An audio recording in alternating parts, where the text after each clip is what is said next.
Join करने होगी। हाँ ठीक। तो आज अपन जो है आप लोगों का नेक्स्ट टॉपिक पढ़ेंगे, ठीक है, टेक्निक एंड टर्मिनोलॉजी के आगे का टॉपिक। तो हम लोगों ने टेक्निक या टर्मिनोलॉजी या फिर अपन क्या बोल रहे थे कि कुछ कीवर्ड्स जहां से क्वेश्चन आते हैं, इसमें हमने कुछ क्रॉप्स देखे थे जिसमें हम लोगों ने चेरी तक कंप्लीट किया हुआ था, क्रॉस इन कंपेटिबिलिटी वाला जो सेक्शन है ना वहां तक का। तो आज अपन जो है उसके आगे का चीज को जो है कवर करेंगे। इसमें हम लोगों ने एक यूनिवर्सल डोनर पढ़ा था चेरी में, वो चीज समझ में आई थी सभी लोगों को? एक बेसिक इंफॉर्मेशन, उसका डिटेलिंग तो अपन पढ़ेंगे ही। यूनिवर्सल डोनर याद है? आज थोड़ा इसका डिटेलिंग में और दे देता हूँ, उस दिन थोड़ी हड़बड़ी थी एक्चुअली, मेरे को भी निकलना था करके जल्दी खत्म कर दिए थे। यूनिवर्सल डोनर क्या होते हैं? तो हमने सबसे पहले क्या पढ़ा था कि चेरी में सेल्फ के साथ साथ और क्या पाई जाती है?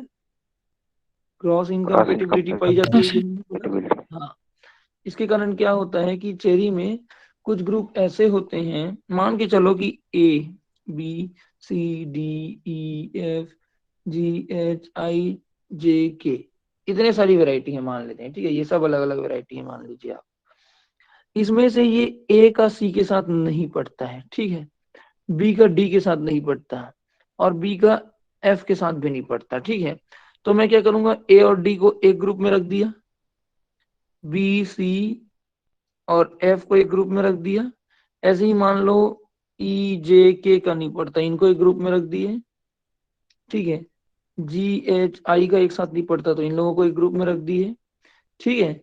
अब देख रहे हो ये जितने भी वेराइटी थे, ये ए जो है सिर्फ सी के साथ नहीं पड़ता है, बाकी सबके साथ ये पॉलिनेशन कर सकता है।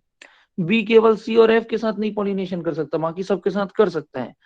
तो ए का खुद में क्या है? सेल्फ इनकम्पेटिबिलिटी, और बाकी सबके साथ क्या है? Cross incompatibility. समझ पा रहे हो? Yes sir. तो इन वेराइटियों का सेल्फ एंड क्रॉस इनकम्पेटिबिलिटी है। अब देखो, आप में से बहुत सारे बच्चे ब्रीडिंग पढ़े होंगे, या ब्रीडिंग हो सकता है भूल गए होंगे, अभी सर का जस्ट ब्रीडिंग स्टार्ट हुआ है ना कल के क्लास से। तो ब्रीडिंग में आप पढ़ोगे अभी सेल्फ इनकम्पेटिबिलिटी का टॉपिक। तो सर आपको उसमें पढ़ाएंगे एलील, कि भाई S1 S2 करके जीन है मान के चलो। तो जिस भी वेराइटी में S1 S2 जीन है मान के चलो, S1 S2 ऐसा जीन है जिसके कारण इनकम्पेटिबिलिटी होती है मान लो, तो वो कोई भी वैरायटी जिसमें S1 S2 जीन होगा, उन दोनों के बीच में पॉलिनेशन नहीं हो सकता। क्यों नहीं हो सकता? क्योंकि इन दोनों में सेम जीन है, और ये जो है किसके लिए रिस्पॉन्सिबल है? इनकम्पेटिबिलिटी के। मान लो S3 S4 होगा ना, तो ये दोनों में को पॉलिनेशन करने में कोई दिक्कत नहीं है।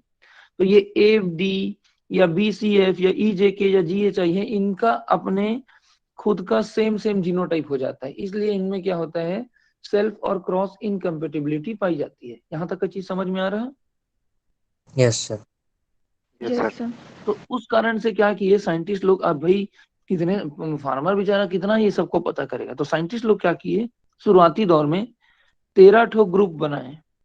किसी का जीन S1 S2 था, किसी का S2 S3 था, किसी का S3 S4 था, किसी का S4 S5 था, ऐसे करके 13 ग्रुप बनाए। और इन 13 ग्रुप में अलग अलग, ये जिसका ये जीन था, जिसका ये जीन था, उसको अलग अलग ग्रुप में रखते गए, ग्रुप 1 ग्रुप 2 ग्रुप 3 ग्रुप 4, ठीक है। इससे फायदा क्या हुआ कि भाई जो ग्रुप 1 में है उसका जीनोटाइप सेम होगा, तो हमको समझ में आ जाएगा कि इन दोनों के बीच में सेल्फ इनकम्पेटिबिलिटी भी नहीं है और क्रॉस भी नहीं है। जो ग्रुप 2 में है उसका ग्रुप 2 में कोई इनकम्पेटिबिलिटी है, 3 वाले का 3 में है, 4 वाले का 4 में है। लेकिन अगर आप ग्रुप 1 को ग्रुप 2 से या ग्रुप 3 को ग्रुप 4 से करोगे, तो वहां पे कंपेटिबिलिटी या पार्शियल कंपेटिबिलिटी होने की चांसेस होती है, मतलब उनके बीच में पॉलिनेशन हो सकता है, ठीक है। यहाँ तक का चीज समझ में आया? Yes sir. ठीक। अब जैसे कि मान के चलो S1 S2 वाले को S2 S3 के साथ करोगे ना, तो इसे कहते हैं पार्शियली कंपेटिबल। पूरा कंपेटिबल नहीं है, क्यों? क्योंकि ये S2 और ये S2 तो सेम है, तो ये तो कैंसल हो गए। लेकिन वही S1 S2 को S3 S4 के साथ करोगे तो ये क्या होता है? Fully compatible. तो ये जितनी भी वेराइटीज थी, ये जितनी भी वेराइटीज थी, ये आपस में पार्शियली, मतलब जितने भी ग्रुप थे ये आपस में पार्शियली या कंप्लीटली कंपेटिबल होते थे। लेकिन उस ग्रुप के अंदर की बात करें तो उसमें कंपेटिबिलिटी नहीं होती थी। यहाँ तक का चीज क्लियर है? Yes sir. हाँ। अब मान के चलो कि हर्ष साइंटिस्ट है, ठीक है। अब हर्ष के बाद क्या, हर्ष के पास क्या हुआ कि ओंकार गया और बोला कि भाई हर्ष, मैं चेरी का खेत फील्ड में वैरायटी लगाना चाहता हूँ, एक आध वैरायटी बताया। तो हर्ष ने कह दिया कि एक काम करना भाई, तू लैम्बर्ट वैरायटी लगा। अब ओंकार बोला लैम्बर्ट वैरायटी में फ्रूटिंग बढ़िया आएगा, तो हर्ष को अचानक याद आएगा, अरे यार इसमें तो क्रॉस इनकम्पेटिबिलिटी है। तो अब हर्ष जो है गूगल में या फिर कॉपी बुक में थोड़ी जाके सर्च करेगा कि भाई लेम्बर्ट वैरायटी का तो क्रॉस इनकम्पेटिबिलिटी, तो पहले ये कौन से ग्रुप का सर्च करो, पता चल रहा है ये सेवंथ ग्रुप का है, ठीक है। पता चल रहा है कौन से ग्रुप का है, सेवंथ ग्रुप का। फिर सेवंथ के बाद देखिएगा क्या सिक्स ग्रुप में कौन सी वैरायटी है, एट्थ ग्रुप में कौन सी वैरायटी है, इनके साथ तो पार्शियली इनकम्पेटिबल होगा। तो उतना कंझट की कौन से ग्रुप का है, इसके साथ कौन से ग्रुप का कंपेटिबिलिटी बैठ सकता है, उससे अच्छा क्या बोलेगा, एक काम करना भाई लेम्बर्ट वैरायटी लगा। और उसके बाद जो ग्रुप 13 की वैरायटी है ना, यानी कि कौन सी वैरायटी, यूनिवर्सल डोनर वाली वैरायटी, जैसे कि मान के चलो हमने क्या पढ़ा था कल, स्टेला विस्टा पढ़ा था, यस सीधा सर। पॉलिनाइजर में, पॉलिनाइजर में स्टेला विस्टा लगा दे। आपको पता है कि ये तो हर वैरायटी के साथ कंपेटिबल है कि नहीं। तो आप सीधा इसको लगा दो और आपको फ्रूटिंग मिल जाएगा, ज्यादा दुनिया भर का सोचने की जरूरत पड़ा क्या। No sir. अगर ये यूनिवर्सल डोनर नहीं होता तो आपको एक एक ग्रुप को देखना पड़ता। तो उस चीज के लिए यूनिवर्सल डोनर ग्रुप बना हुआ है, ठीक है। अब किसी के दिमाग में ये सवाल नहीं आ रहा है कि सर ये यूनिवर्सल डोनर वाला हर किसी के साथ कंपेटिबल क्यों होता है, बाकी सब हर किसी के साथ कंपेटिबल क्यों नहीं होते। Yes sir. आ रहा। तो देखो, यस। आप देख रहे हो, अगर S1 S2 और S1 S2 को मैं करूं ज्वाइन, तो ये दोनों के बीच में कंपेटिबिलिटी नहीं होती, क्यों, क्योंकि सेम जीन है। S1 S2 को S2 S3 से करूं तो भी देख रहे हो कंपेटिबिलिटी नहीं बैठती, पार्शियली ही रहती है। लेकिन S1 S2 को जैसे ही मैं S3 S4 के साथ किया तो देख रहे हो फुल्ली कंपेटिबल है। कोई दिक्कत है। Yes sir. No sir. देखो यहाँ पे प्रॉब्लम क्यों नहीं है, क्योंकि इनका जीनोटाइप अलग है। तो ये जितने भी आपके यूनिवर्सल डोनर होते हैं ना, इनका जो जीनोटाइप अलग ही उटपुटांग लेवल का होता है, अलग ही होता है। पता चल रहा है S16 S17 इनका जीनोटाइप चल रहा है, यहाँ तक कोई वैरायटी पहुंची ही नहीं है। तो इसका जीनोटाइप तो किसी से मैच नहीं करता, तो किसी से पार्शियली या कंप्लीटली इनकम्पेटिबल होने का चांस बनता ही नहीं है। एक्चुअल में ये 16 17 नहीं है, इसको मैं क्रॉप जब पढ़ाऊंगा तब बताऊंगा। तो ये चीज समझ में आया कि क्यों ऐसा बोला जाता है। Yes sir. सभी लोगों को क्लियर हुआ। सर एक बार और बताइए। Yes sir. अभी देखो, आपका अगर इनका जीन जो है S1 S2 और S1 S2 को आप क्रॉस करोगे तो ये क्या होगा बताइए, compatible incompatible. Partial incompatible. Incompatible. Completely. देखो S1 S1 इनकम्पेटिबल कट गया, S completely, two S yes two sir, cut yes गया सर। ना, yes sir. Completely yes sir. Incompatible. वहीं S1 S2 को S2 S3 से करोगे तो partially partially incompatible. Incompatible. Partially incompatible. तो क्या समझ में आया कि अगर जीन सेम है तो यहाँ पे इनकम्पेटिबिलिटी होगी, आधा सेम है तो पार्शियल इनकम्पेटिबिलिटी होगी।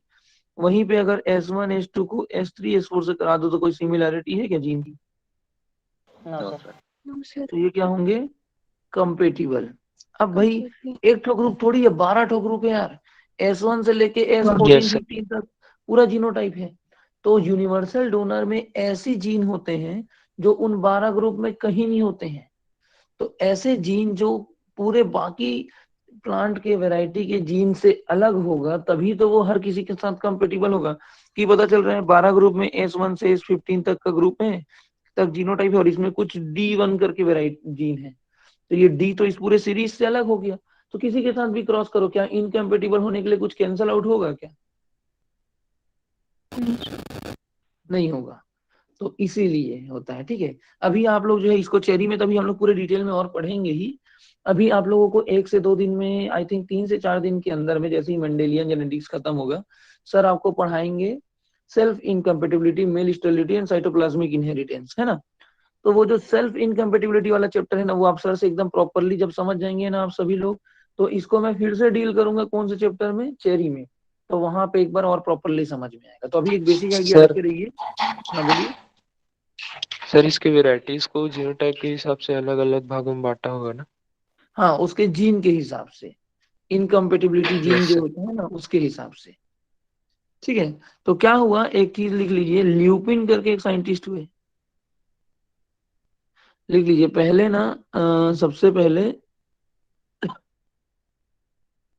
Crane and brown, crane and brown करके एक साइंटिस्ट हुए, इन्होंने 1937 में इसको 13 ग्रुप में डिवाइड किया। टोटल कितने ग्रुप डिवाइड किए? 13 ग्रुप में डिवाइड किए चेरी को। और इस 13th ग्रुप में, 13th जो लास्ट वाला ग्रुप था, इसमें उन्होंने क्या रखा? डोनर को रखा। कौन सा? यूनिवर्सल डोनर जो पढ़ रहे हो ना, डोनर को रखा, जो सबके साथ पॉलिनेट कर सकते हैं ना, उसको किस में रख दिया इन्होंने? 13th ग्रुप में। लेकिन भाई समय के साथ और भी डिस्कवरीज हुई, और भी नई वेराइटीज मिली, और भी नया वेराइटीज का हाइब्रिडाइजेशन हुआ। तो धीरे धीरे करके 12 ग्रुप तक जो जीनोटाइप थे, उसके अलावा और भी नए जीनोटाइप मिले जो कि इनकम्पेटिबिलिटी हुए। तो 14 ग्रुप, 15 ग्रुप, 16 ग्रुप भी बनाना पड़ा। अब इससे दिक्कत क्या हो रहा था? 12 ग्रुप के बाद 13वां ग्रुप क्या हो रहा था? Universal donor. फिर 14, 15, 16 फिर इनकम्पेटिबिलिटी हो जा रहा था। तो ये सीक्वेंस बिगाड़े टाइप का नहीं होगा कि बीच में घुस गया टाइप का, पहले लास्ट में था, अब बीच में घुस गया टाइप का नया वैरायटी और आने से। समझ पा रहे हो? Yes yes. सर। तो क्या किया है कि ल्यूपिन करके एक साइंटिस्ट हुए, ल्यूपिन एट ऑल, ठीक है। ल्यूपिन ने 1900, ल्यूपिन बस लिख लो, 1977 में ये सारे जो यूनिवर्सल डोनर थे ना, यूनिवर्सल डोनर, इसको इन्होंने क्या कर दिया? एक नया ग्रुप बना दिया। क्या ग्रुप? ओ ग्रुप, ठीक है। और इसमें सारे यूनिवर्सल डोनर को रख दिया। तो इतना कहानी आपको पता होना चाहिए। सर फर्स्ट में कौन सा ग्रुप यूनिवर्सल ग्रुप है? 13th group. Yes sir.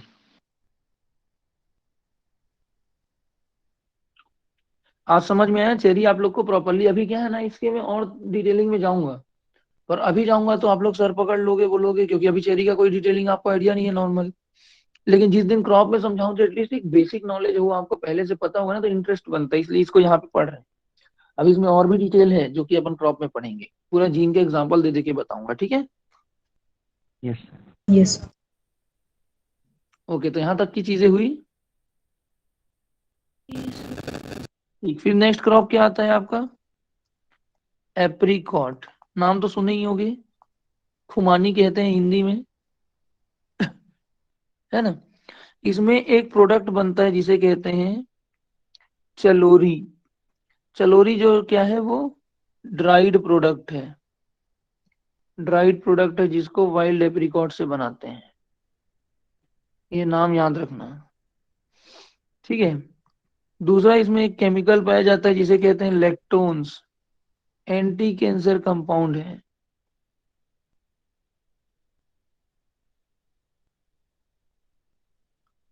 जैसे अभी थोड़ा देर पहले हर्ष ने एक सवाल पूछा था।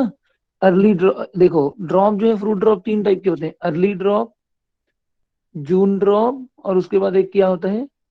प्री हार्वेस्ट ड्रॉप, है ना। 3 प्रकार के ड्रॉप होते हैं fruit drop. Yes early drop, second June drop, तीसरा प्री हार्वेस्ट ड्रॉप। ये स्टेज 1 है ड्रॉप का, ये स्टेज 2 और ये स्टेज 3 है। तो एक ये आता है कि third stage of fruit drop in apricot. Apricot में third stage of fruit drop जो होता है उसे क्या कहते हैं? तो क्या कहते हैं इसे? ग्रीन ड्रॉप कहते हैं, लिख लो।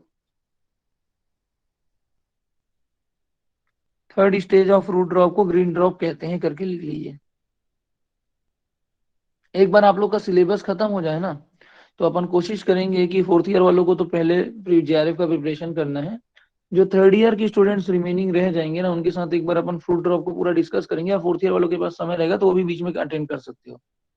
उसमें हम लोग फ्रूट ड्रॉप, एब्सिशन, इन चीजों की फिजियोलॉजीज के ऊपर एक बार डिस्कस करेंगे, सो दैट उसका भी वीडियो भी रिकॉर्ड हो जाए और आप लोग को चीजें समझ भी आ जाए, ठीक है। तो वहां पे सर मैं एंटी बताऊंगा कैंसर क्या लिखा? कंपाउंड। हाँ, एंटी कैंसर कौन सा है कंपाउंड? ये इलेक्ट्रॉन, LACTON, इलेक्ट्रॉन्स, इतना हुआ। Okay sir. हम्म। उसके बाद आप अब टेम्परेट क्रॉप जैसे ही आ गया, आप हर जगह पे कैल्शियम क्लोराइड का 2% स्प्रे पढ़ोगे। कैल्शियम क्लोराइड का 2% स्प्रे कब पढ़ोगे? हार्वेस्टिंग के बाद। क्या कारण हो सकता है?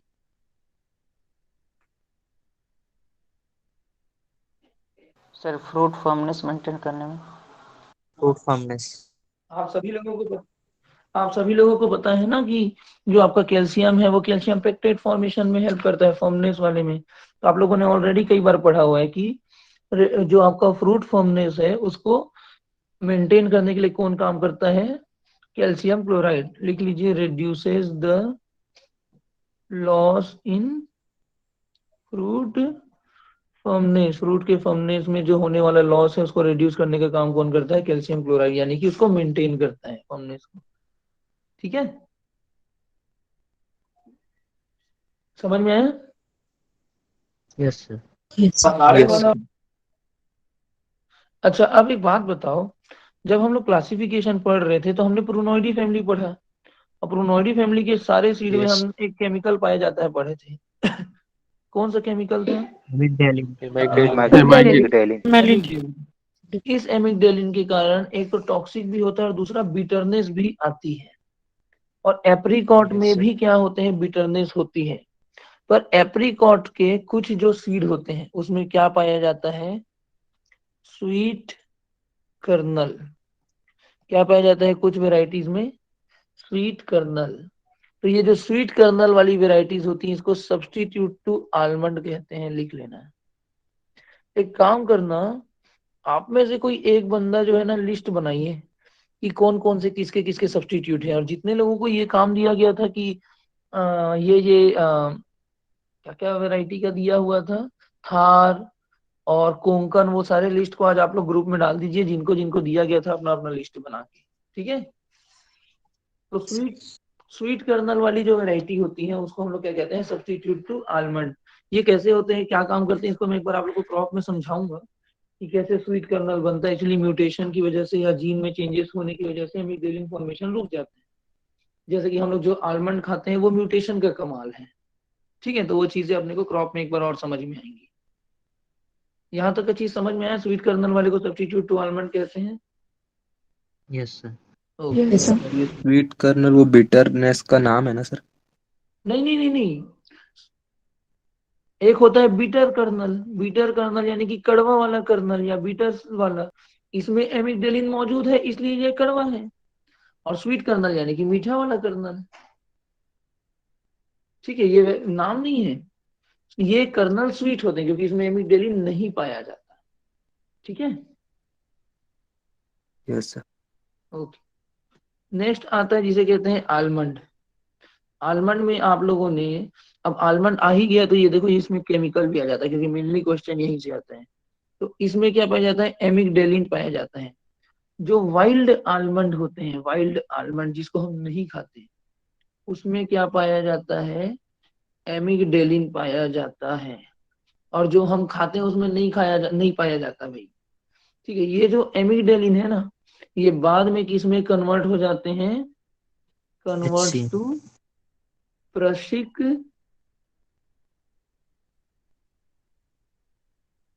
प्रशिक एसिड, जिसको हम लोग क्या कहते हैं?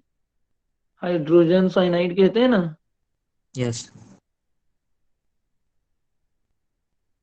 HCN कहते हैं ना, हाइड्रोजन साइनाइड, उसमें कन्वर्ट हो जाता है। ठीक है, कब कन्वर्ट हो जाता है? ऑन क्रशिंग या चीविंग, जब भी करते हैं। इसके पीछे का लॉजिक बताया था, याद है? चिड़िया वाला। Yes, sir. हम्म, तो क्रशिंग, चीविंग या कोई भी प्रकार का इंजुरी जब इसमें महसूस होता है ना सीड को, तो ये कन्वर्ट हो जाता है। ठीक है, तो ये क्या हुआ आपका? एमिग्डालिन। ये जनरली वाइल्ड में पाया जाता है। अब भाई एक बात बताओ, जिसमें एमिग्डालिन मौजूद होगा उसको खाओगे क्या? No No, sir. sir. तो क्या होता है कि कुछ म्यूटेशन के कारण क्या हुआ कि कुछ एक पौधे ऐसे हुए जिसमें एमिग्डालिन नहीं बनता था, फिर धीरे धीरे उसका प्रोपगेशन होता गया नेचर में अपने आप। और कुछ वेराइटीज ऐसी डेवलप हुई जिसमें बिना एमिग्डालिन के या कम एमिग्डालिन वाला भी आलमंड बना, जिसे आज हम खाते हैं। समझ में आया? Yes, sir. Yes sir. हाँ, लिख लो। सर कन्वर्ट टू के बाद क्या लिखा है? Convert to prussic acid. Cultivated जो वेराइटीज हैं of almond do not contain toxic compound करके लिख लेना, उसमें ये टॉक्सिक कंपाउंड नहीं होता है। ठीक है, क्लियर है? Cultivated variety of almond do not contain toxic compound. यहाँ तक चीज क्लियर है? अच्छा, आप लोग लिख पाते हो ना यस प्रॉपरली? क्योंकि मैं बहुत थोड़ा ही लिख रहा हूँ, ज्यादा लिखता नहीं तो फिर दिक्कत होता होगा आप लोग को। सर ठीक है, हाँ बोलिए। सर एक बार बताएंगे क्या, मेरा नेटवर्क चला गया था बीच में।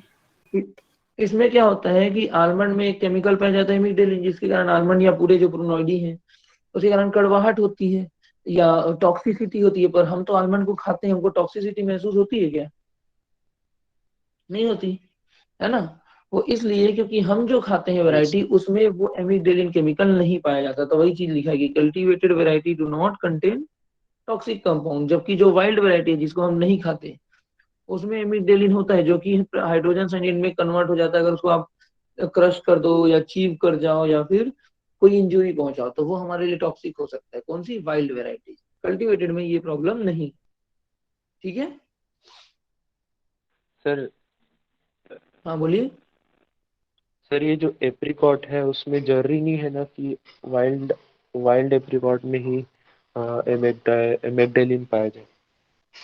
जनरली जो वाइल्ड स्पीसीज है ना उसमें एमिडेलिन ज्यादा होता है, और जो यस नॉर्मल सर। वेराइटीज है उसमें कम होता है। क्योंकि तभी उसको हम लोग खाते हैं ना। जो हमारे लिए हार्मफुल होगा उसको हमारे पूर्वज हमको खाने लायक बचाते ही नहीं, खाने के लिए अवॉइड यस करते हैं, है ना। तो जनरली जो वाइल्ड है उसमें ज्यादा मात्रा में पाई जाती है, और इसमें कहीं ना कहीं रेड्यूस, जैसे कि स्वीट कर्नल वाली वैरायटी में तो होती ही नहीं है, तभी तो वो स्वीट है ना। Yes sir. Yes sir. तो वो वैरायटी टू वैरायटी डिफर करती है। ठीक है, सर। यहाँ तक। हाँ बोलिए। सर ऐसा मैं पढ़ा था कि ड्रॉटनेस के साथ HCN कंटेंट बढ़ता है किसी भी प्लांट में। हाँ, ड्रॉटनेस के साथ HCN ड्रॉटनेट के साथ बढ़ना चाहिए, क्योंकि ये सब कहीं ना कहीं स्ट्रेस रिलेटेड चीजें हैं। जैसे कि आपने पढ़ा अभी, मतलब वाटर लॉगिंग कंडीशन में भी HCN फॉर्मेशन बढ़ जाता है रूट में। हमने देखा ना बीच में, अभी अभी पढ़ेंगे आने वाले टाइम में। रूट एस्फिक्सिया में एक सिम्टम वो भी पढ़ेंगे करके बता रहा था, याद है? Yes sir. तो यस कहीं सर। ना कहीं स्ट्रेस फिजियोलॉजी में देखो, हाइड्रोजन साइनाइड वगैरह ये सब जो स्ट्रेस सर फिजियोलॉजी लेकिन में एब्सिसिक एसिड के तो एंटागोनिस्टिक होता है ना, क्योंकि ग्रेप्स में अपन यूज वही करते हैं उसको तोड़ने के लिए। ग्रेप्स में यूज करते हैं, फिग में यूज करते हैं, बहुत सारी जगह पे यूज करते हैं। बट बर्ड ब्रेक के जो चीजें हैं उसमें वो एंटागोनिस्टिकली काम करता है, कि ये बर्ड ब्रेक निकालने में हेल्प करता है। ठीक है, पर इसके अलावा भी और कई सारी फिजियोलॉजीज इसकी मौजूद होंगी जो आपके स्ट्रेस रिलेटेड चीजों को काउंटर करने में हेल्प करता होगा। हो सकता है कि ड्रॉट कंडीशन में शुरू में एबीए जो है इसको बर्ड डोर्मेंसी को मेंटेन करने के लिए फॉर्म होता होगा, और ये जो है आफ्टर स्ट्रेस उसको रिलीज करने के लिए वहां पे होता होगा। तो इसकी फिजियोलॉजी हो सकती है जिसके थ्रू ये जो है स्ट्रेस को या तो काउंटर करता होगा या तो स्ट्रेस को रेगुलेट करने में हेल्प करता होगा। HCN के और भी कुछ फंक्शंस हैं। आज शाम को जब मैम की क्लास होगी ना तो एक बार मैम से पूछेगा कि मैम हाइड्रोजन साइनामाइड का स्ट्रेस से कोई रिलेशनशिप है क्या करके। शायद मैम एक बार और आप लोग को बेटर इन्फॉर्मेशन दे पाए। बाकी इसको मैं यस एक बार और देखता हूँ, मेरे को एक बार लिख के भेजना है ये प्रॉब्लम, ठीक है? Yes sir. ये सब है, ये सब जितने भी हार्मोन है ये drought condition, stress condition, different different condition में रिलीज होते हैं, क्योंकि ये सब जो है स्ट्रेस फिजियोलॉजी का पार्ट है। कि स्ट्रेस फिजियोलॉजी पूरा चैप्टर है, उसमें ये सब चीजें पढ़ते हैं। तो ये सब है, ये सब यूज होते हैं एबीए वगैरह के साथ, क्योंकि इन सारे केमिकल का सीधा डायरेक्ट हार्मोन से रिलेशन है ना। तो एंटागोनिस्टिक तो एबीए हो सकता है, पर हो सकता है और दूसरे तरीके से स्ट्रेस को रेगुलेट करता हो। ठीक है, तो उसमें कोई मतलब बहुत नया चीज नहीं है उसमें, वो हो सकता है, कोई दिक्कत नहीं है उसमें। ठीक है, यस ओके। दूसरा आता है ब्रांचिंग पैटर्न। तो अगर आप लोग आलमंड को देखो तो देखिए ऐसे ऊपर जाता है, फिर ऐसे ऐसे करके चारों साइड ब्रांच निकलता है, फिर ऐसे ऊपर जाता है, फिर ऐसे चारों साइड ब्रांच निकलता है, फिर ऊपर जाता है, देखिए। तो यस इस सर। ब्रांचिंग हैबिट को हम कहते हैं मल्टी टायर ब्रांचिंग हैबिट। लिख लीजिए, मल्टी टायर ब्रांचिंग हैबिट। ये आलमंड में पाया जाता है, इसके अलावा किस में पाया जाता है? False almond. क्या नाम है? Terminalia Terminalia catappa. Catappa. Terminalia catappa. ठीक है, ये ऑर्नामेंटल आलमंड है ना। आप लोग जितने लोग रायपुर में रहते यस होंगे सर। या सभी लोगों ने कहीं ना कहीं आलमंड देखा ही होगा। बादाम का पेड़, वो बादाम का पेड़ नहीं है, वो फॉल्स आलमंड है। ठीक है। Yes sir. तीसरा चीज आलमंड में इंपॉर्टेंट है, जिसे हम लोग क्या कहते हैं, डी हलिंग। डी हलिंग मतलब क्या होता है, आलमंड में बचपन में आप लोगों ने कभी ना कभी पत्थर तोड़ के अंदर से बादाम निकालने की कोशिश की होगी, है ना। तो ये जो ऊपर में हरा हरा हरा हरा कवर होता है, उसे हम क्या कहते हैं, हल कहते हैं। ठीक है, इस हल को रिमूव करने की प्रोसेस को क्या कहते हैं, डीहलिंग कहते हैं। इस लिख लीजिए, रिमूवल ऑफ हल। और ये सवाल अनगिनत बार पूछा जा चुका है कि डीहलिंग इज रिलेटेड टू कौन से क्रॉप में डीहलिंग की प्रक्रिया करते हैं। Yes sir. समझ में आ रहा है? Yes okay. इसके लिए हार्मोन के रूप में एक तो काइनेटिन को पूछ सकता है, दूसरा इथाइलिन को। अभी रिसेंटली मैंने एग्जाम दिया था, आई थिंक एसआरएफ है या सीईटी है छत्तीसगढ़ का, आई डोंट नो, सीटी पीएचडी या एसआरएफ, दोनों में से किसी एक में डीहलिंग में इथाइलिन हार्मोन को पूछा गया था कि डीहलिंग के लिए कौन से हार्मोन का उपयोग करते हैं। तो आप इन हार्मोन का उपयोग करिएगा और इसे एकदम सीरियसली लीजिएगा, क्वेश्चन कई बार पूछा जाता है। आरईओ और सर, एचईओ में भी। हैंडबुक में भी खाली नहीं दिया है। हाँ हाँ, इथाइलिन ही दिया है, बट बहुत सारे बुक में ना, कॉम्पिटिटिव जो आपके बुक है उसमें काइनेटिन दे दिया है। एक्चुअल में क्वेश्चन भी इथाइलिन का आया था। अब पुराने जो ऑब्जेक्टिव सॉल्व करोगे ना, तो उसमें काइनेटिन पूछा है, जैसे कि भरत सिंह हड्डा वगैरह अगर सॉल्व करोगे तो कोई दिक्कत नहीं, आप दोनों याद करके चलिए। प्रीफरेंस इथाइलिन को रखिएगा, पहला प्रीफरेंस इथाइलिन देन काइनेटिन। नहीं है तभी काइनेटिन, अगर दोनों है तो बोथ को ऑप्शन देखिए, अदरवाइज इथाइलिन। ठीक यस है, ओके। इसके बाद एक इसमें स्मॉल सीड फॉर्मेशन, कभी कभी आलमंड का सीड स्मॉल हो जाता है, तो वो किसके कारण होता है, पार्थिनोकार्पिक डेवलपमेंट। पार्थिनोकार्पिक डेवलपमेंट, पार्थिनोकार्पिकली अगर फ्रूट डेवलप हो रहा है तो उसमें स्मॉल सीड बनते हैं। और एक होता है जिसे कहते हैं डबल कर्नल। कई बार क्या होता है, एक ही फ्रूट के अंदर दो सीड बन जाते हैं, तो ये क्यों होता है, फर्टिलाइजेशन ऑफ बोथ एग। अब आप लोग को याद होगा, जब हम लोग प्लम पढ़े थे, एसिमेट्रिक फ्रूट तो बताया था, यस दो ओव्यूल होता है, एक अबॉर्ट हो जाता है। लेकिन क्या हो अगर दोनों ही एग में फर्टिलाइजेशन हो जाए, तो ऑब्वियसली दो सीड बनेंगे ना। Yes sir. और दो सीड बने तो उसके अंदर दो तो कर्नल बनेंगे। हर सीड के अंदर अपना एम्ब्रायो होगा, उसी के तो कर्नल कहते हैं ना। तो ये डबल कर्नल मतलब क्या हुआ, अगर दोनों ही ओव्यूल के एग में अगर फर्टिलाइजेशन हो जाए तो उसे हम डबल कर्नल कहेंगे। ठीक है, क्योंकि इससे दो सीड बनते हैं। क्लियर है? Yes sir. Yes sir. Yes sir. तो ये आपका आलमंड में इतना ही है। ठीक है, इसके बाद नेक्स्ट आता है जिसे कहते हैं वॉलनट। ठीक है, वॉलनट का सर नाम पार्थ हाँ बोलिए। सर पार्थेनोकार्पी के बाद क्या लिखा है? Parthenocarpic development. Okay sir. हाँ, हम लोगों ने 8:30 में क्लास स्टार्ट किया है ना, मतलब ये है अपने पास 20 मिनट। ओके, नेक्स्ट आता है वॉलनट। वॉलनट क्या हो, वॉलनट में क्या क्या इंपॉर्टेंट है।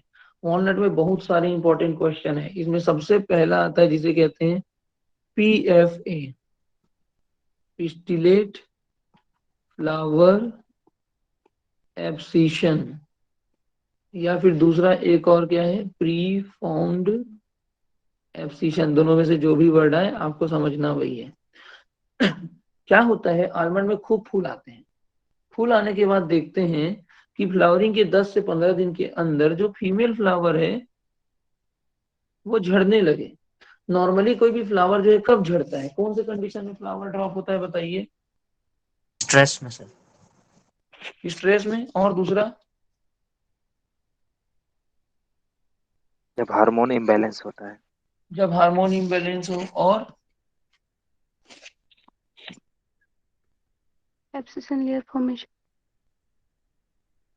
एक्सीशन लेयर फॉर्मेशन और पॉलिनेशन ना हो तो भी फ्लावरिंग होते, फ्लावर गिरते हैं, यस सर। यस। है ना।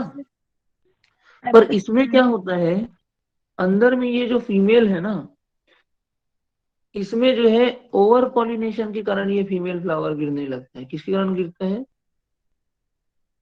Over pollination. देख रहे हो, पॉलिनेशन की कमी हो जाए तो भी फूल गिर रहा है, और पॉलिनेशन ओवर हो जा रहा है तो भी फूल गिर रहे हैं। कमी होने से तो समझ में आता है कि भाई फर्टिलाइजेशन ही नहीं हुआ, तो उस पौधे में उस फ्लावर का कोई रिक्वायरमेंट ही नहीं रह गया, तो वो तो गिरना ही था। लेकिन पॉलिनेशन ज्यादा हो गया तो क्यों गिर रहा है? सर इथाइलिन कॉन्सेंट्रेशन बढ़ गया स्ट्रेस के कारण। इथाइलिन कंसंट्रेशन बढ़ जाता है। जैसे ज्यादा खाना खा लोगे फिर पेट एकदम फूल जाता है, फिर पेट दर्द करता है ना, स्ट्रेच होता है। वैसे ही मान के चलो, ये आपका हो गया क्या, फीमेल रिप्रोडक्टिव ऑर्गन। ये ओवरी है, ये क्या है, स्टाइल है, और ये हो गया स्टिग्मा। अब यहाँ पे खूब सारे पॉलन आ गए, सब अपना पोलन ट्यूब बनाएंगे कि नहीं बनाएंगे? Yes sir. सबका पोलन ट्यूब कहीं ना कहीं यहाँ पास कंपटीशन क्रिएट करेगा, ये ज्यादा यहाँ पास स्ट्रेस कंडीशन में आएगा ना, ये स्टाइल। और यस सर। कहीं ना कहीं स्ट्रेस के कारण इथाइलिन का प्रोडक्शन ट्रिगर होगा, और इथाइलिन ट्रिगर हुआ मतलब ऑक्सीजन इथाइलिन इम्बैलेंस क्रिएट होगा और फ्लावर ड्रॉप होगा। ठीक है, चूंकि ये फ्रूट बनने से पहले ही हो जाते हैं, इसलिए इसे क्या कहते हैं, प्री फॉर्म्ड एब्सिशन भी कहते हैं, या पिस्टिलेट फ्लावर एब्सिशन भी कहते हैं। और ये फीमेल फ्लावर का ही एब्सिशन होता है, तो इसे ही PFA कहते हैं, पिस्टिलेट फ्लावर एब्सिशन या pre form abscission. Over pollination के कारण होता है, लिख लेना, इथाइलिन ज्यादा मात्रा में बनती है। समझ में आया? PFA अभी इतना ही, इसमें और डिटेलिंग है, क्रॉप के साथ आएगा, एक बेसिक इतना है। यहाँ तक चीज यस समझ में आई? Yes yes sir. ओके। दूसरा हमने याद होगा डिजीज के सेक्शन में पढ़ा था, ब्लैक लाइन। तो लिख लो, चेरी लीफ रोलर वायरस। ये तो हम लोग ऑलरेडी अभी 3-4 दिन पहले ही समझे ना, cherry leaf roll virus, cherry leaf roll virus के कारण होता है करके लिख लो। ठीक है, ब्लैक लाइन कौन से रूट स्टॉक को हिट करता है? Affects non regia rootstock पढ़े थे? Yes sir. Yes sir. ठीक, तो ये लिख लीजिए। सर क्या लिखे हैं, इसके बाद cherry leaf? Leaf roll virus. इसके बाद एक बहुत अच्छी चीज देखते हैं, मतलब अच्छी तो नहीं है, कुछ अलग टाइप का वर्ड है जो पूछ सकता है। बहुत पहले देवाशीष सर ने ये सवाल हम लोगों से पूछा था, तो आप लोग भी इसे याद रखिएगा। ठीक है, ये नोट करिए, मैं 1 मिनट में पहुंचना। हाँ बोलिए। सेकंड लाइन में क्या लिखे हैं?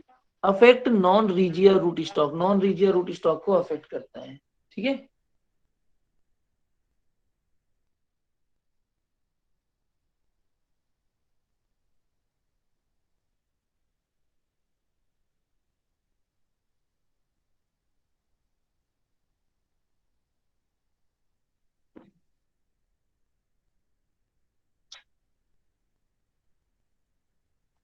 ठीक, यहाँ तक की चीजें हुई। Yes sir. Yes sir. अब आप लोगों को पता होगा कि जो वॉलनट, चेरी या पिकानट ये सब हैं, ये बहुत ऊंचे ऊंचे पौधे होते हैं। इसके बारे में जानते हैं सभी लोग? Yes sir. Yes sir.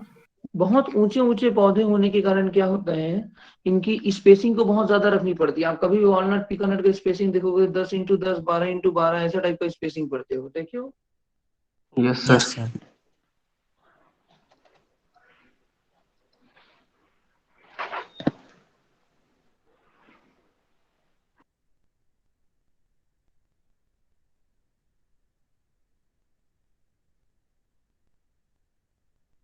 तो इतना ज्यादा स्पेसिंग होने के कारण क्या होता है, पौधे, हमारा जो प्रॉपर्टी होता है, जो लैंड होता है, वो प्रॉपरली यूज नहीं हो पाता।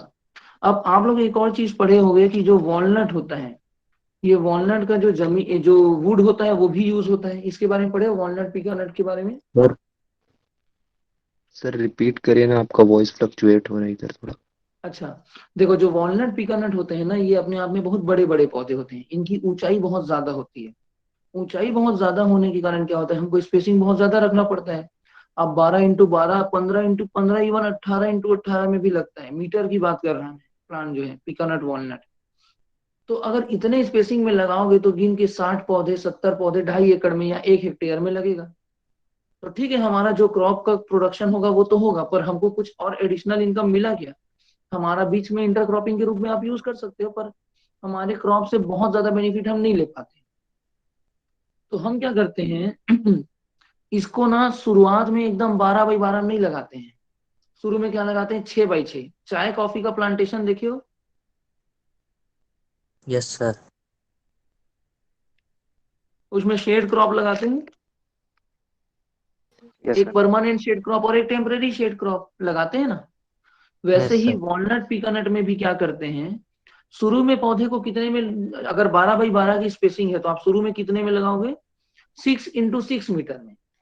जब आप 6x6 मीटर की स्पेसिंग में आप वॉलनट या पीकानट को लगाओगे, तो उससे क्या होगा कि शुरू के 10 साल में तो वो इतने बड़े नहीं होंगे ना कि वो एक दूसरे को अफेक्ट करे, तो शुरू में आप उससे प्रोडक्शन लोगे।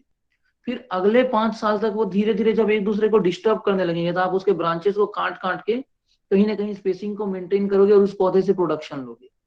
जब 15 साल या 10 साल का हो जाएगा, तो आपको अगर ऐसा महसूस होने लगा कि अब यार ये एक दूसरे को डिस्टर्ब करने वाले हैं, तो आपके पास दो ऑप्शन है।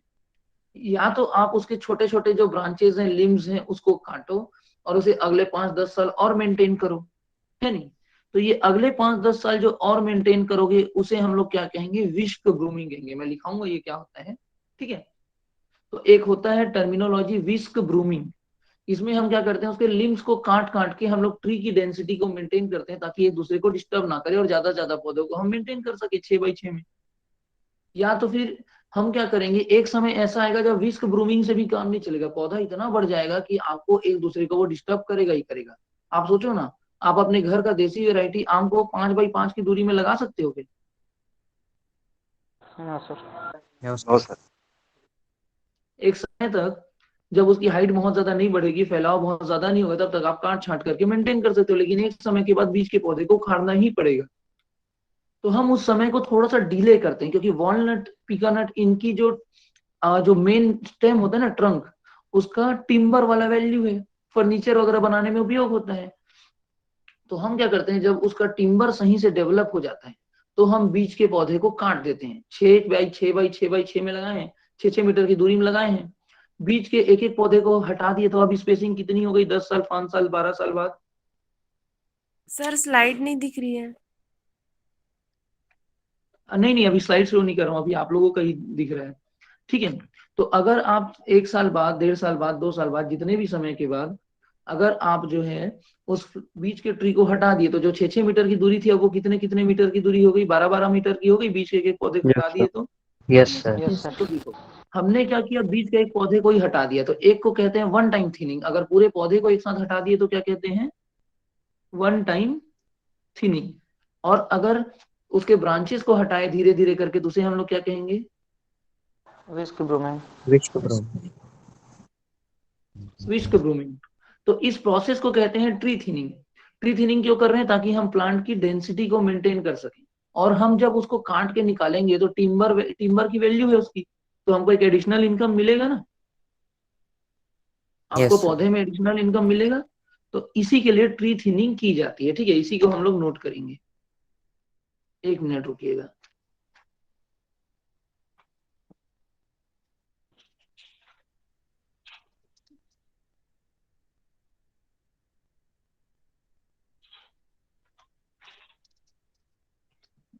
ठीक, तो हमारा नेक्स्ट टॉपिक क्या है, वॉलनट के अंदर में थिनिंग। यहाँ पे जो हम थिनिंग बोल रहे हैं, ये किसकी बात कर रहे हैं, ट्री की। तो थिनिंग हमने कितने प्रकार के पढ़ लिए, 2 प्रकार के। एक पढ़ा जिसे हम क्या कहते हैं, विस्क ब्रूमिंग कहते हैं, ठीक है, WHISK, विस्क ब्रूमिंग। विस्क ब्रूमिंग मतलब क्या हुआ, ये पौधे बड़े हो गए, तो इसके ये जो लिम्स हैं, इसको हम काटते हैं, ठीक है। तो क्या कहते हैं, रिमूवल ऑफ लिम्ब। जब हम लिम्स की रिमूवल करते हैं, तो उसे हम क्या कहते हैं, विस्क ब्रूमिंग। ये कब चालू होता है, 10th ईयर ऑनवर्ड, क्योंकि इसके बाद इसकी डेंसिटी अनमेनेजेबल होने लगती है 6x6 या 7x7 या 8x8 की स्पेसिंग में, ठीक है। तो इसे हम लोग क्या कहते हैं, विस्क ब्रूमिंग कहते हैं। उसके बाद एक दूसरा टाइप का होता है जिसे हम लोग कहते हैं one time thinning. One time thinning, इसमें क्या कहते हैं कि हम पूरे के पूरे पौधे को ही रिमूव कर देते हैं। लिख लीजिए, रिमूवल ऑफ टेम्पररी ट्री। एक जो बीच का जो पौधा होता है ना, जिसको हम एडिशनली लगाए हैं कि चलो एक एडिशनल इनकम मिल जाए शुरुआती ईयर में, और बाद में उसके पेड़ को काट के टिम्बर का एक इनकम हो जाए, तो इसे वन टाइम थिनिंग कहते हैं। तो इस प्रकार का 2 प्रकार का थिनिंग होता है। तो ये विस्क ब्रूमिंग याद रखना भैया, रिमूवल ऑफ लिम्ब को हम विस्क ब्रूमिंग कहते हैं, या विस्क ब्रूमिंग टर्मिनोलॉजी किससे रिलेटेड है, तो वॉलनट से रिलेटेड है। इस पॉइंट को आपको याद रखना है। समझ में आया? यस। सभी को समझ में आया? Yes sir. ओके। इसके बाद इसमें एक होती है जिसे कहते हैं क्लस्टर बियरिंग हैबिट। क्या होता है कि वॉलनट वैसे तो एक या दो फ्रूट आता है, लेकिन कभी कभी कुछ वैरायटी ऐसे हैं जिसमें पूरे के पूरे गुच्छे में फ्रूट आता है। ये जो गुच्छे में फ्रूट आता है ना पूरा क्लस्टर में, उसे कहते हैं ग्रेप वॉलनट। ग्रेप में जैसे गुच्छे में फ्रूटिंग आती है ना, वैसे ही इसमें भी आती है, तो उसे हम लोग ग्रेप वॉलनट कहते हैं, या फिर चाइना टाइप स्ट्रेन कहते हैं। China type strain. तो चाइना टाइप जो स्ट्रेन है, इसमें क्लस्टर बियरिंग हैबिट हमको देखने को मिलता है। ये पॉइंट को आप लोग याद रखेंगे, ठीक है। इसमें लगभग 15 फ्रूट पर बंच, 15 फ्रूट एक साथ देखने को मिलते हैं, 15 फ्रूट, इसलिए इसे क्लस्टर बियरिंग हैबिट या फिर ग्रेप वॉलनट कह देते हैं। समझ में आया ये चीज? यस। सभी लोगों को क्लियर है? तो जो 15 फ्रूट मिलते हैं एक ही उसमें मिलते हैं? हाँ, एक ही जगह पे। Okay sir. ऐसे एक गुच्छा हो गया, एक फ्रूट, दो फ्रूट, तीन फ्रूट, चार फ्रूट, तो ये क्लस्टर हो गया। नहीं तो नॉर्मली एक से दो से तीन से चार ही आप जो है स्पाइक पढ़ते हो, 3 से 4 ही फ्रूट बनते हैं करके, है ना? Yes sir. तो वही ओके। चीज को वो बोल रहा है। ओके, यहाँ तक हुआ? Yes sir. Yes sir. ठीक है। अब इसके बाद 3 क्रॉप और बच गए जिसका टर्मिनोलॉजी आपको पढ़ना है। एक है पिकानट, दूसरा है चेस्टनट, और तीसरा है कीवी फ्रूट। ठीक है, पिकानट, चेस्टनट, कीवी फ्रूट और पिस्ताचियो नट। ठीक है, तो ये पिकानट, कीवी फ्रूट, चेस्टनट और पिस्ताचियो नट है। इसके टर्मिनोलॉजी को अभी अपन छोड़ते हैं, क्योंकि ऑलरेडी इतने टर्मिनोलॉजी को पहले आप लोग एक बार अच्छे से रिवाइज कर लीजिए। ठीक है, ये जो चार जो फ्रूट के टर्मिनोलॉजी हैं, इसको अच्छे से समझना है। इसमें बहुत सारे स्ट्रक्चर रिलेटेड चीजें हैं, तो वो चीज मैं आप लोग को आइदर कल मॉर्निंग के क्लास में पढ़ा दूंगा, क्योंकि मेरे को बर्ड के लिए थोड़ा ज्यादा टाइम चाहिए, बर्ड डॉर्मेंसी के लिए। तो अगर इवनिंग में क्लास होती है तो इवनिंग में हम बर्ड डॉर्मेंसी पढ़ेंगे और इसको कल मॉर्निंग में कंप्लीट करेंगे। और अगर आप लोग इवनिंग में कंफर्टेबल या टाइम नहीं बन पाया तो कल के मॉर्निंग में पहले इसको खत्म करेंगे, फिर बर्ड डॉर्मेंसी क्लियर करेंगे। ठीक है, क्लियर है यहाँ तक का चीज? Yes sir. ओके, तो आप लोग इतने को रिवाइज करिए। और ये पीकानट, चेस्टनट, कीवी फ्रूट और पिस्ताचियो नट, ये चार में जो पढ़ेंगे यही 4 पॉइंट हैं। इसमें जितने पॉइंट पढ़ेंगे वही से ही मेनली क्वेश्चन आता है, तो उसे अच्छे से आप लोग याद कर लीजिएगा। आप लोगों ने पढ़ा होगा ना हिकोरी, हिकन्स या सिम्बायोटिक माइकोराइजा, केलीबियम, बर, मेरुआ, ट्विन ट्री, जीनिया, अल्टरनेट बियरिंग हैबिट। इसमें यस आता है सर। बस pollination, fasciation, triple sigmoid growth curve. ठीक है, तो यही सबसे क्वेश्चन आता है। तो इन पॉइंट्स को थोड़ा अच्छे से समझना है। तो फ्रेश माइंड से एक और क्लास में आप लोग बैठिएगा, तो मैं ये चीज को आप लोग को एक्सप्लेन कर दूंगा। तो आपका जो बेसिक है वो पूरा डेवलप हो जाएगा। इसके बाद फिर केवल बर्ड डॉर्मेंसी बचेगा, और उसके बाद आप टेम्परेट क्रॉप स्टार्ट करने के लिए पूरे प्रिपेयर्ड हो जाएंगे। ठीक है, तो यहाँ तक का चीज सबको समझ में आया? Yes sir. Yes sir. Okay, तो यहाँ तक को आप रिवाइज करिए। ठीक है, सर हाँ बोलिए।